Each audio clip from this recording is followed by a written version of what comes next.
పాపమును చేయు ప్రతివాడును పాపమునకు దాసుడని మీతో చెప్పుచున్నాను. నువ్వు అబద్ధాలాడి మోసం చేసి దొంగతనాలు చేస్తే నువ్వు పాపం చేసావు, దాసుడుగానే ఉండిపోతావు. అదే నువ్వు నీతిగా నిజాయితీగా యథార్థంగా ఉంటే ఎవరికి భయపడతావు? ఎందుకు భయపడతావు? ఎవరికి భయపడాల్సిన అవసరం లేదు, ఎవరికి దాసుడుగా ఉండాల్సిన అవసరం లేదు. నీకు అప్పచెప్పిన పని యజమానుడికి చక్కగా నువ్వు యథార్థంగా ఉంటూ నీకు పని ఉంది, ముందుగా వెళ్తావు, చేసుకుంటావు. అక్కడ ఇంకొంచెం పని ఒక్కోసారి ఒక్కోలా ఉంటాయి మనకి. అక్కడ యజమానుడికి కాస్త ఒక 5 నిమిషాలు పావుగంట ఉండి పనిచేసి వస్తే నష్టమేమి లేదు కదా. అప్పుడు యజమానుడికి కూడా కొంచెం జాలి అనిపించి ₹1 పెంచుతాడు. అప్పుడు ఏమవుతుంది, నీకు ఇంకా శాలరీ పెరుగుతుంది, హ్యాపీగా ఉంటావు.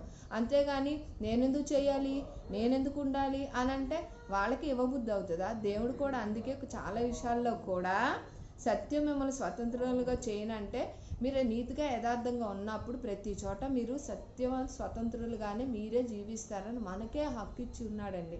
అబ్రహం గారు సంతానం అక్కడ ఎలా అయితే క్వశ్చన్ చేశారో చాలామంది కూడా ఇదా క్వశ్చన్ చేస్తూనే ఉంటారు. అందుకే దేవుడు స్వయంగా పాపము చేయవాడు ప్రతి వాడునకు పాపం దాసుడని ఇక్కడ మాట్లాడి ఉన్నాడు.